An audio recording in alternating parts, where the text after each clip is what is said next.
তিন নাম্বারটা খুবই খুবই গুরুত্বপূর্ণ। তিন নাম্বারে কি বলছে, এফ অফ এক্স এর ফাংশনটা হচ্ছে 8 - 3x, এইটার ইনভার্স যেটা সেটা একা কিনা সেটা নির্ণয় করতে হবে। তাহলে আমাকে প্রথম কি করতে হবে বলো তো? প্রথমে আমার এই ফাংশনের ইনভার্স ফাংশনটা নির্ণয় করতে হবে। ইনভার্স ফাংশন নির্ণয় করার পরে আমি কি করব, ওই যে আমাকে এই দুটার x1 এবং x2 উপাদান ধরে নিতে হবে। এই দুইটাই কি ডোমের ভিতরে আছে, ডোম f মাইনাস এত, মনে পড়ে? আমি যখন এগুলো সমাধান করেছিলাম এক এক, তখন কি করেছিলাম, এইবার ধরে নিয়েছিলাম। তাহলে ইনভার্সের জন্য আমি কি করব, x1 এর x2 ধরে নেব, এবং সেই দুটো কোথায় আছে, ডোম এইটার উপাদান। এটার জন্য কি করতে হয়েছিল, এখান থেকে আমি পাবো x1 একটা আউটপুট, এখান থেকে আরেকটা পাবো f of x2 আউটপুট, মানে ইনভার্সের আউটপুট পাবো। এই দুটো সমান ধরে নেব, তার জন্য আমাকে x1 এবং x2 সমান দেখাতে হবে। এখন এই দুটো সমান দেখাতে গিয়ে আমি একটা সমস্যায় পড়ে যাব। যেহেতু এখানে বর্গমূল আছে, আমাকে এটা স্কোয়ার করতে হবে। স্কোয়ার করলে আমাকে এখানে স্কোয়ার চলে আসবে। আচ্ছা, একটা বিষয় বোঝো, তোমার কাছে যদি এখানে একটা স্কোয়ার থাকে আর একটা x2 তে যদি স্কোয়ার থাকে, তুমি যদি এখান থেকে সরাসরি এটা উঠাইয়ে দাও তাহলে কিন্তু উঠানো যায় না। এভাবে স্কোয়ার উঠাতে হলে এক পাশে এটা বর্গমূল চলে আসে, তার মানে এখানে মাইনাস প্লাস মাইনাস থাকবে। আমি যখন সমাধানে যাব তখন এই বিষয় আর ক্লিয়ারলি দেখব। দেখো, তার মানে আমাকে যখন x1 এবং x2 কি ছিল, এই ফাংশনের ডোমেইন বা উপাদান ছিল, এখন সেটা কি ঋণাত্মক হবে না পজিটিভ হবে সেটা আমাকে আগে থেকে জানতে হবে।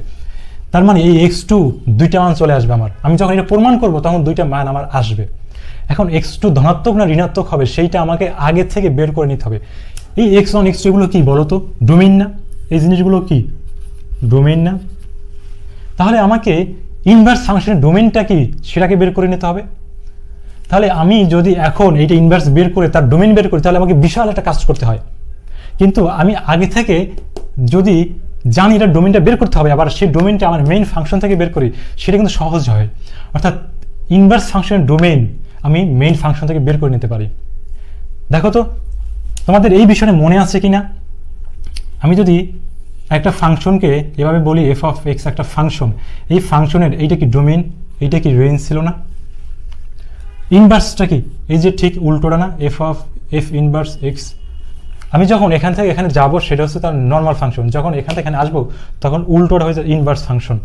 তাহলে আমার এই ফাংশন ডোমেইন লাগবে। ডোমেইন কি বলো তো, এইটা ডোমেইন না?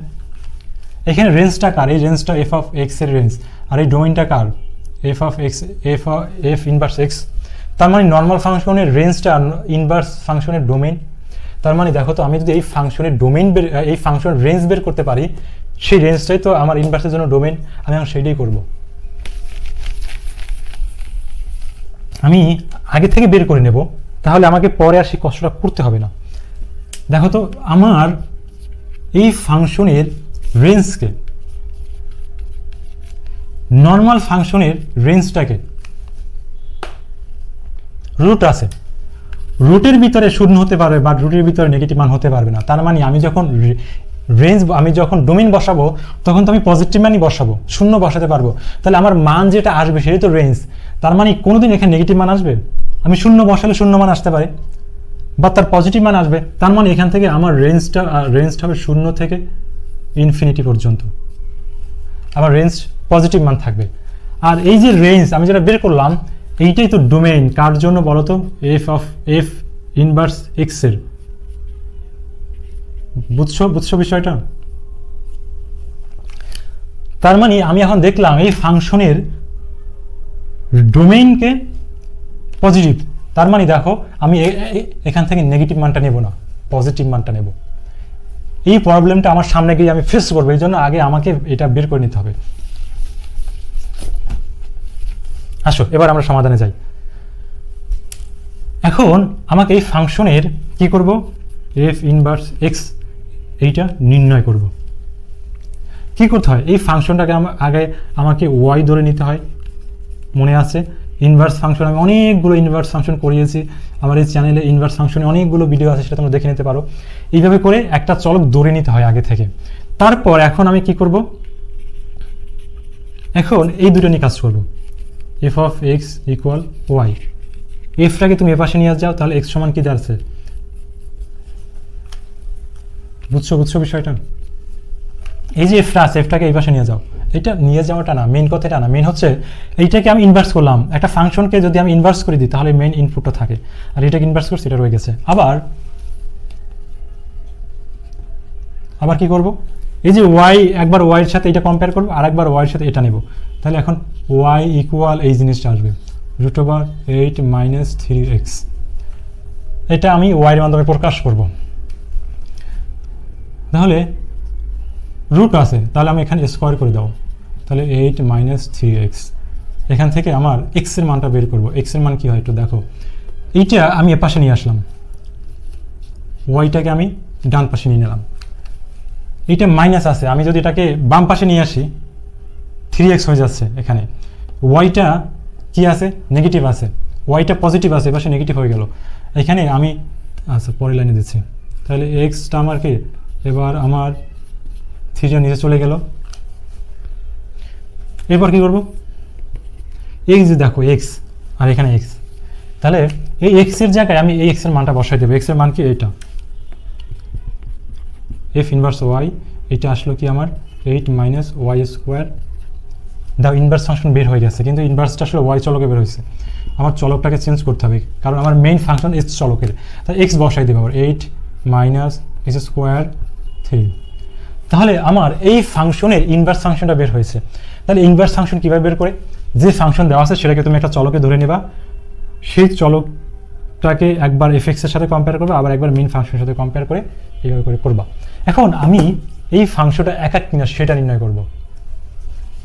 এখন আমাকে দেখাতে হবে 1 1 কিনা সেটা চেক করব। 1 1কে কী ছিল আগে ফাংশন আমি লিখি, এফ ইনভার্স সমান 8 - x²3।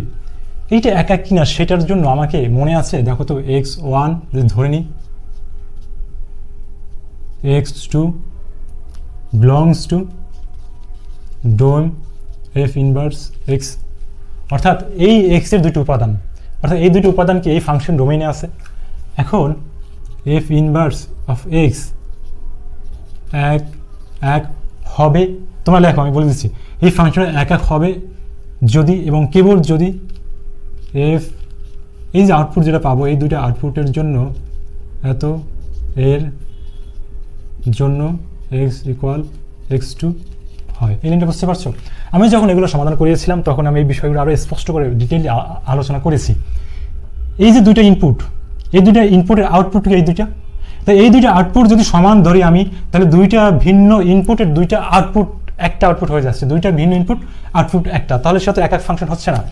দুইটা ভিন্ন ইনপুটে যদি একটা আউটপুট পাই তাহলে তো সেটা এক এক না। তাহলে আমাকে দেখাতে হবে যে ঠিক আছে আমি আউটপুট দুটো এক ধরে নিয়েছি, তাহলে আমার ইনপুটটাও একটা, তাহলে আর দুইটি ইনপুট থাকতেছে না, একটা আউটপুট একটা ইনপুট একটা আউটপুট, তাহলে তো এক এক হবে। আমি আর সেটাই প্রমাণ করব। এখন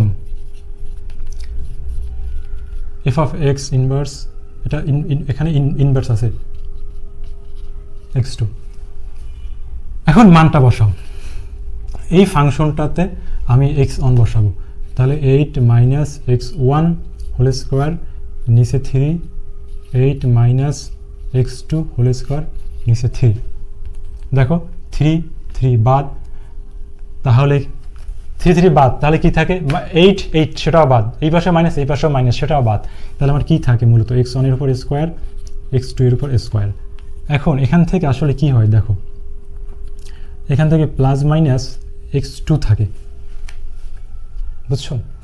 স্কোয়ার স্কোয়ার বাদ দিয়ে দিলাম, তাহলে এক পাশে এই স্কোয়ার এর পাশে রুট হয়ে গেল, আর যখন রুট আর স্কোয়ার কাটা যায় তখন প্লাস মাইনাস হয়। এখন এখানে কি মাইনাস মান হবে? এই যে সমস্যাটায় পড়বো আমি, এই জন্যই কিন্তু আমি এই যে দেখো এই জিনিসটা বের করে নিয়েছি আগে থেকে। ইনভার্স ফাংশনের ডোমেইন হচ্ছে 0 থেকে পজিটিভ মানগুলো হবে। তার মানে এখানে আমি লিখবো এবার যেহেতু x1, x2 belongs to 0 infinity, এই দুইটাই কি পজিটিভ, তাই উভয় মানে x1 x2 উভয় অঋণাত্মক প্রতিটা লিখে নাও। তার মানে আমাকে এখন কি হবে, এইটাকে শুধু আমি কিছুই দেব না, এটা রাখবো।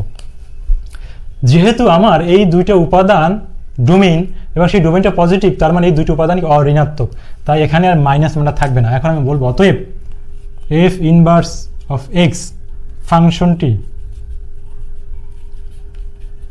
1 ক্লিয়ার? এই অঙ্কটা খুবই খুবই খুবই গুরুত্বপূর্ণ। এই অঙ্কে কতটা কাজ করতে হয়, প্রথমে আমাকে এই পার্টটা বের করে নিতে হবে। তুমি যদি এটা আগে বের না করো, তুমি যখন এই সমস্যাটা ফেস করবে, এখানে প্লাস হবে না মাইনাস হবে, তখন তুমি চাইলে এটা বের করে নিতে পারো। তাহলে এটা ইনভার্স নির্ণয় করলাম কিভাবে? একটা চলক আমি ধরে নেব শুরুতে, সেই চলকটার সমান ফাংশন এফ অফ এক্স ধরবো, সেখান থেকে এক্স এর মানটা বের করবো। এই এফ, তারপরে এই যে ওয়াই এর সাথে আবার এটা কম্পেয়ার করে সেটা আমার এক্স এর মাধ্যমে এখান থেকে এক্সটা নিয়ে আসবো বের করে, এই এক্স এর মানটা এখানে বসাই দেবো, ওয়াই চলকে বের হবে, তারপর আমি চলকটা পরিবর্তন করে দেবো, তার মানে নর্মাল নিয়ম অনুযায়ী একা কিনা সেটা নির্ণয় করবো। ক্লিয়ার?